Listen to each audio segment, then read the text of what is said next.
misalnya gitu ya. Oke, berikut. Ini penjelasannya lebih lanjut. Penulisan artikel ya, Rizal tadi temuan-temuan 100% menampilkan hasil. Disarankan sedikit tabel dan gambar, cukup grafik atau hasil analisis yang tadi saya katakan, misalnya grafik apa atau gambar apa atau analisis apa gitu.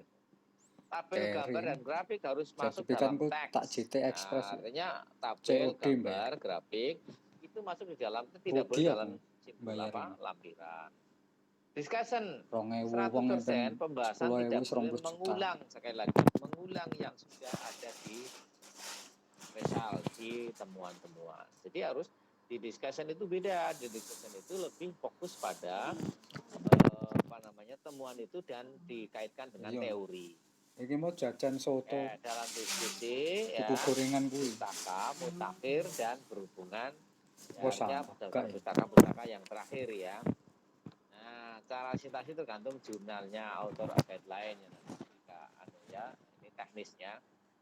Nah, beberapa jurnal mensyaratkan referensi paling mutakhir dan 70% jurnal hindari buku teks. Jadi, kenapa kalau jurnal itu nanti kita akan sampaikan.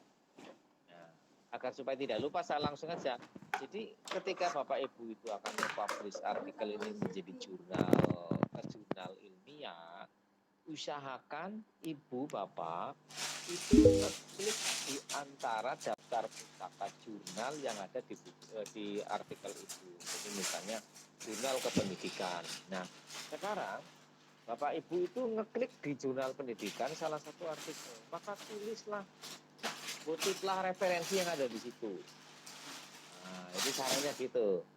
Ya, ketika referensi atau artikel yang ada di jurnal itu Bapak Ibu kutip, ya nanti otomatis akan memberikan reputasi kepada jurnal itu.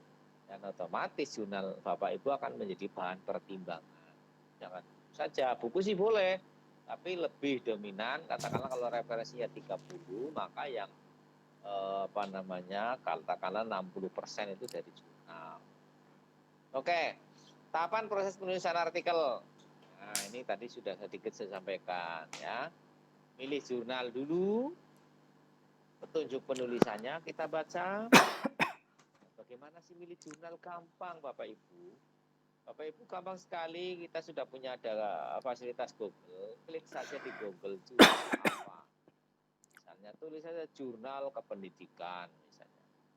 Jurnal biologi misalnya gitu. Jurnal apa. Nah, akan lebih spesifik lagi ketika Bapak Ibu itu mengirimkan jurnal pada lembaga-lembaga, misalnya lembaga alumni, lembaga perkumpulan sarjana apa begitu ya. Itu biasanya punya publikasi di jurnal, itu akan lebih baik. Atau mungkin Bapak Ibu ngeklik deh di jurnal perguruan tinggi, misalnya jurnal UNJ, nanti akan banyak sekali muncul. Nah, hanya saja mohon maaf, Bapak Ibu itu kan pemula ya. Jangan sampai ngeklik jurnal yang katakanlah indexingnya sudah tinggi. Ya, misalnya jurnal UNJ Yogyakarta. Kliklah jurnal paling Sinta 4 atau Sinta 5. Jangan Sinta 1 atau Sinta 2, itu berat gitu. Sinta 5 misalnya gitu. Insya Allah nanti akan ketemu. Kalau nanti artikelnya saya reviewer, insya Allah akan masuk. Ya. Nah, pencarian salah satu contoh artikel tadi, penulisan artikel yang mengikuti petunjuk pengiriman naskah. Ya, pengembalian naskah oleh ketua dewan redaksi, terus perbaikan naskah, pengiriman naskah sudah perbaiki, pemeriksaan contoh cetak, ya, membayar administrasi. Nah, ini teknis. Nah, terus kemudian hal yang perlu diperhatikan dalam artikel juga ini ukuran dan jenis kertas. Karena sekarang kan tidak dicetak, ya paling tidak kuarto, spasinya 1,5, penomoran halaman, jumlah baris per halaman, margin, penomoran setiap baris itu bisa semuanya ini dilihat di artikel sampel yang Bapak Ibu nanti tuju. Jadi kalau seperti ini kita nyontoh aja ya. Nah, terus penulisan judul. Ini perlu dicatat juga. Halaman judul memuat judul artikel. Nah, nama pengarang atau penulis, lembaga afiliasi masing-masing penulis, dan alamat penulis korespondensi. Jadi harus ada di sini, misalnya ya judulnya misalnya ya peningkatan prestasi belajar matematika melalui cooperative learning, itu judul. Bawahnya namanya misalnya Sri Proklamasi gitu ya tadi. Terus apa bawahnya lagi setelah nama Sri gitu? Bawahnya lagi adalah ditulis guru SMK bla bla bla bla bla bla. Dan alamat penulis korespondensi ya tadi guru SMK. Nah, begitu. Terus email, alamat email. Suatu judul artikel ilmiah selain harus bersifat khas untuk meningkatkan daya tarik baca, juga singkat dan mampu menggambarkan keseluruhan isi artikel. Jadi ini disarankan satu judul tidak lebih dari 12 kata dalam bahasa Indonesia. 12 kata nih ya. 8 kata dalam bahasa Jerman, 10 kata dalam bahasa Inggris. Jadi harus ada batasannya. Kalau misalnya ya nun sewu, ada PTK yang berjudul begini, peningkatan prestasi belajar matematika melalui strategi cooperative learning pada siswa kelas 11 pada mata pelajaran pokok bahasan bla bla bla bla bla semester bla bla bla, itu nggak boleh. Itu namanya laporan penelitian, maka harus diganti judulnya ya. Judulnya apa ya? Peningkatan prestasi belajar melalui strategi cooperative learning bagi siswa di SMA mana gitu. Tidak boleh ada tahun pelajaran, terus kemudian tidak boleh lagi ada pokok bahasan, itu tidak boleh. Nah, oke. Beberapa judul artikel pada judul ilmiah sering kali ditemukan terlalu singkat sehingga judul tersebut kurang menggambarkan isi. Contoh misalnya ya, prestasi belajar, peningkatan prestasi belajar dengan cooperative learning. Nah, itu terlalu singkat gitu. Di mana gitu ya. Nah, terus dan seterusnya. Oke. Terus dianjurkan untuk menempatkan kata kunci yang paling penting dan khas ya. Kalau kata kunci tadi keyword sistemnya akan muncul misalnya cooperative learning. Ketika diklik cooperative learning akan muncul tulisan panjenengan ya. Dan seterusnya. Penempatan kata kunci dalam judul memberikan dua keuntungan bagi penulis. Keuntungan pertama, judul seperti itu merupakan judul yang paling deskriptif, ya, sangat membantu baca untuk mendapatkan gambaran awal. Isi artikel juga dapat merangsang pembaca membaca lebih aktif. Jadi misalnya ada judul peningkatan prestasi belajar melalui strategi cooperative learning. Wah, ini akan merangsang cooperative learningnya itu loh ya. Apa ya seperti apa gitu ya. Kedua, judul yang mencantumkan kata kunci memungkinkan suatu artikel dikelompokkan dalam klasifikasi yang benar oleh pelayanan penelusuran pustaka. Tentunya akan sangat membantu ilmuwan lain dalam penyusunan literatur secara tepat dan cepat. Ya, itu maka kata kunci penting ya dalam judul. Terus Bapak dan Ibu perlu diperhatikan ini, nama penulis itu harus konsisten baik dalam bentuk dan pengejaannya. Misalnya Bapak Ibu, ini saya buat gambaran-gambaran saja, misalnya di foto pertama Anda tulis Johara Jajadinata pakai DJ. Nah kemudian di akhir itu hanya tulis Johara Jayadinata tanpa DJ. Di daftar pustaka Johara DJ, lah itu nanti akan bingung. Nah itu nanti ini akan terjebak. Ini jangan-jangan ngutip copy paste dari teman. Nah ini akan terjebak begitu, maka harus dihindari hal-hal yang seperti ini, harus betul ya. Oke, tadi pendahuluan, introduction ya, theoretical framework tadi teorinya, materi metodenya tadi, hasil dan pembahasan. Nah, terus simpulan ya, harus yang terakhir kesimpulan. Nah, tapi di awal harus ada abstrak. Nah, abstrak ini ya, harus ada abstrak. Jadi sebelum pendahuluan ada abstrak. Merupakan ringkasan keseluruhan penelitian yang meliputi latar belakang, tujuan, metode, hasil, simpulan dalam bentuk singkat dan jelas. Jumlah order. kata dalam abstrak umumnya antara 100 dan 250 kata. Nah, tapi lagi-lagi ingat, Oke. jurnal yang kita tuju itu berapa Nanti apa nek kata? maem sing Ada enak. yang 150 Sego goreng kata, ya. ada yang 100 sampai dengan 150 kata, ada yang 100 sampai 200 kata. Soalnya Bapak Ibu, reviewer itu nanti akan membaca yang pertama abstrak, yang kedua adalah introduction. Nah, introduction Bapak Ibu, ini yang penting itu harus ada ini. Imrod ya, yang bawah ini saya tulis Imrod. Introduction, method, result, and discussion. Ya. Jadi dalam abstrak itu pertama introduction-nya, yang tadi gap-nya. Ditulislah 3 halaman ya, gap, terus metode penelitian. Jadi bla bla bla bla bla ya, misalnya apa ini di introduction. Ya aku Kemudian di mlebu bawah grup riset ini racing. menggunakan metode bla bla bla. Kiriman Sedangkan temuan video. bawah Memoriku entek. ya. Gua Jadi iya. mengandung atau mengandung apa namanya, pertama adalah finding, yang pertama adalah goal ya, goal ya, latar belakang masalah, Beli rata angka tok jenenge Imron apa sapa? kemudian finding, temuan-temuan, dan yang terakhir keyword, kata kunci. Nah itu ini abstrak ya Bapak Ibu. Nah, kata kunci dalam abstrak ini, oke. Nah, ini introduction, pendahuluan tadi sudah sampaikan ya. Metode ini ke bagian dari ini sudah saya share ya. Nah, ucapan terima kasih kalau ada ya, tergantung semuanya ya. Penulisan daftar pustaka, nama penulis, tahun penerbitan, judul, volume, isu, halaman. Nah, sebaiknya memang memakai referensi manajer seperti Mendeley maupun EndNote ya, dan seterusnya. Nah, oke. Ini trik khusus ya, agar artikel diterima oleh editor jurnal. Nah, trik khusus ini, agar artikel ini diterima oleh editor jurnal. Gimana? Nah, pertama, ketahui pangsa pasar.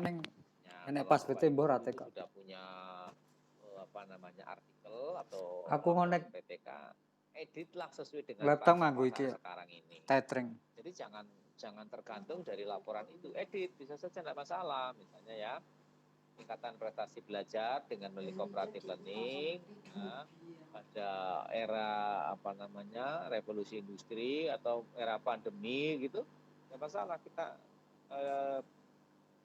tekankan pada pangsa pasar. Jadi sebelum Anda menulis jurnal, yang pertama perlu dipikirkan adalah menentukan sasarannya. Siapa saja jurnal ini Anda tujukan. Penting untuk tahu terkait dengan minat pembaca. Jadi jangan sampai kita tidak tahu pangsa pasarnya. Terus good manuskripnya yang baik ya, tulisannya yang baik. Di sini agar pembuatan manusia dapat optimal, yaitu konten, kemanfaatannya apa, presentation disajikan secara menarik. Good manuskrip itu adalah apa sih manfaat dari riset ini, tulisan ini. Ya, kalau prestasi belajar dan cooperative learning manfaatnya luar biasa. Berarti ini memberi dorongan pada guru bahwa pembelajaran agar prestasinya bagus harus dengan menggunakan cooperative learning, misalnya gitu. Itu konten. Nah, presentation disajikan yang menarik, ditulis yang bagus. Nah, terus sering-sering berlatih ya, jadi jangan sampai kapok Bapak Ibu. Maka workshop ini sebenarnya kalau menurut saya, kalau tidak ada produk ya tidak begitu bagus. Artinya memang Bapak Ibu setelah selesai ini 1 minggu ke depan harus bisa diskusi lagi terkait dengan produk, yakni tulisan ini gitu ya. Oke. Terus kemudian buatlah tulisan yang paling mudah. Oke. Buatlah reviewer tertarik dengan paper Anda. Buatlah reviewer tertarik dengan paper Anda. Bagaimana caranya? Membuat tertarik membaca paper adalah penting, namun membuat reviewer tertarik membaca paper Anda akan jauh lebih penting. Nah, maka triknya, karena tidak ada yang membaca paper Anda lebih teliti daripada reviewer. Karena itu salah satu referensi, gunakan ini trik. Gunakan tulisan reviewer. Nah, misal Bapak Ibu, Anda itu akan masuk ke jurnal, misalnya jurnal kependidikan. Klik jurnal kependidikan, siapa sih editorial board-nya? Siapa sih reviewernya di situ kan ada. Oke, misalnya Ahmad Sodali misalnya. Coba kita cari karya-karya Ahmad Sodali misalnya gitu. Salah satu kita ambil ya, sehingga Ahmad Sodali itu reviewer ketika Sodali itu kemudian melihat paper Anda itu ada namanya, wah tarik. Ya. Nah, terus plagiarisme jauhi ya. Jangan bosan untuk mengoreksi paper Anda. Semakin sering Anda lakukan koreksi maka akan semakin berkualitas. Jadi jangan sampai sudah ditulis sudah tidak pernah dibaca, dikoreksi kembali ya bahaya gitu.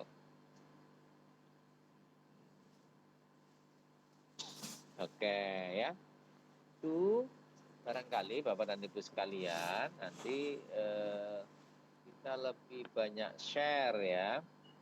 Kita lebih banyak share agar supaya nanti kita ini lebih paham gitu ya. Oke, bagaimana Bapak dan Ibu sekalian saya hormati? Ada sedikit gambaran belum? Monggo Bapak Ibu. Puyeng? Enggak puyeng, Prof. Enak kok, Prof. Hah? Enak kok. Enggak Enak puyeng, ya? Prof. Enak. Iya. Penjelasannya enak, Prof. Ya. Cuma ya kadang di Iya, lapangan iya. itu ya itu Prof, unsur subjektif penilaian angka kredit oleh tim penilai itu tinggi, kadang gitu. Iya. Suka Itu tidak suka itu loh, Prof. Ya, itu kalau seperti itu makanya salah satunya memang betul Pak Budi. Jadi ketika apalagi nun sewu pejabat penilainya itu pangkat dan pendidikannya lebih rendah dengan kita, itu biasanya akan menjadi ganjalan. Wah, aku masih 3B kok nomor 3C misalnya gitu ya. Itu kadang-kadang terjadi. Namun demikian ketika itu kan subjektif. Yang penting kita punya produk begitu, punya produk dan punya apa namanya ISSN yang bisa kita tunjukkan, saya kira no problem gitu. Iya. Oke, silakan Bapak Ibu, ada yang ditanyakan? Ini waktunya kurang 10 menit. Iya, Prof. Okay. Monggo Bapak Ibu. Silahkan yang bertanya. Monggo. Yang masih banyak, lumayan nih Prof, banyak 50 nyimak Prof. Monggo Bapak Ibu yang mau bertanya, silahkan. Alhamdulillah nih banyak Prof yang nyimak. 50-an. Monggo Bapak Ibu. 54. Ini kelihatannya Bu Esti Ningsih ini dari mana ini? Mau tanya ini. Esti Ningsih Prof. Iya, ini kelihatannya sudah senyum-senyum dari tadi mau tanya. Oh, Estu. Boyolali itu Prof. Ya. Boyolali ya Bu ya? Boyolali Prof. Kayaknya guru SMK ini. Salah Prof. SMP tadi. Bukan Prof. Saya guru SMP. Oh iya, maksud guru SMP ya, iya. Kelihatannya guru banget sih. Iya. Iya betul Prof. Monggo Mbak Estu. Mumpung ada Prof. Tentang artikel ya. Mungkin Tari tadi bisa dibuat artikel. Nanti publikasinya ke Sekowanti aja. Boleh. Boleh. Ke Yayan juga boleh ya Prof ya. Boleh. Monggo mau tanya. Mbak Estu, nggak apa-apa Mbak. Ayo silahkan. Belum. Tuh. Yang lain.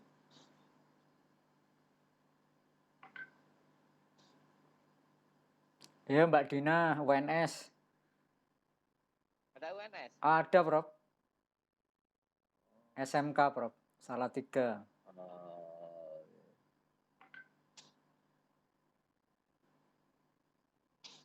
Mbak Veronica, ayo Mbak Veronica bertanya.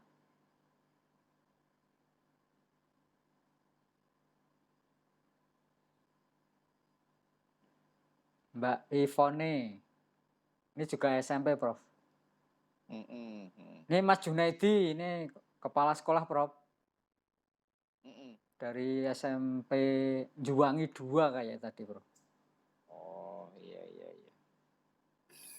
Ya, kalau suasananya tidak seperti ini dengan offline bagus banget ya. Iya, Prof. Misalnya di hotel mana begitu, jadi lebih optimal ya. Jadi bisa betul-betul produknya langsung bisa dilihat gitu. Ya, makanya. Alhamdulillah. Monggo. Silakan, Bu Alik, Dalam. Bu Atik. Nih, Dari mana Bu Atik? Assalamualaikum warahmatullahi wabarakatuh. Warahmatullahi wabarakatuh. Terima kasih atas pencerahannya. Ini yang mau saya tanya.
online.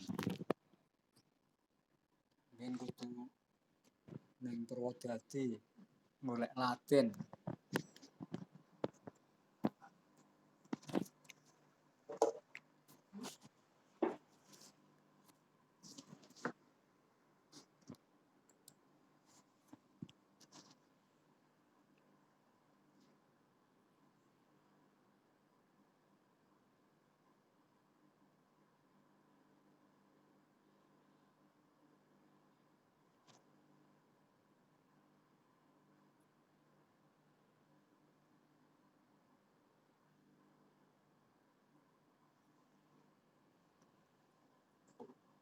Waalaikumsalam.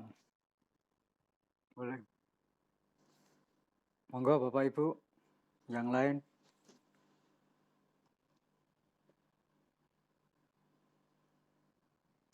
Mbak Estu, Prof.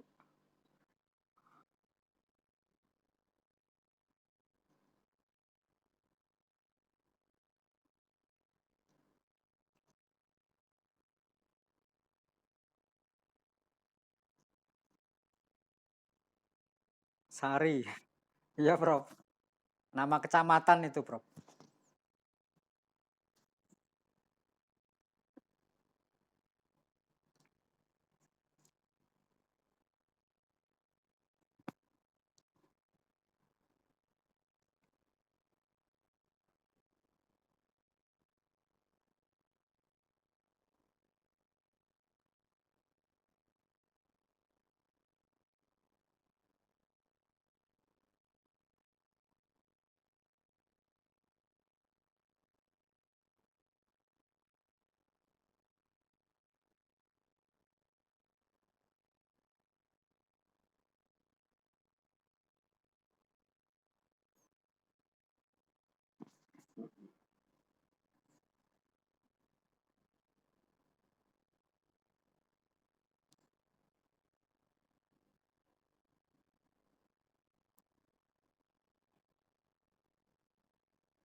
Yang lain silahkan, Bapak Ibu. Ya, semoga Mbak Estu tergugah ya buat artikel. Iya.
Nggih, Prof.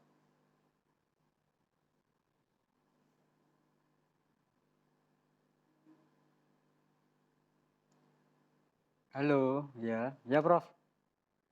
Ada lagi enggak, Bapak Ibu? Sebelum Prof pamit.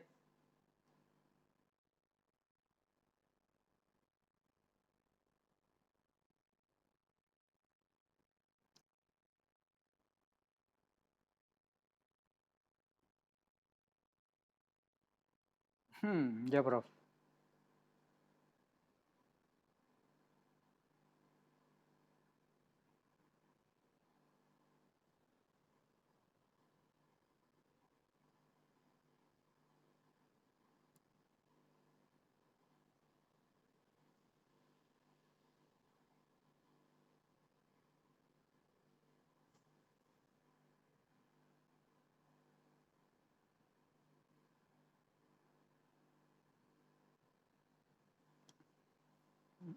Ya, sama-sama, Prof. Terima kasih. Sampai ketemu lagi, Prof, di tahun 2021. Oh, iya. Iya, Prof.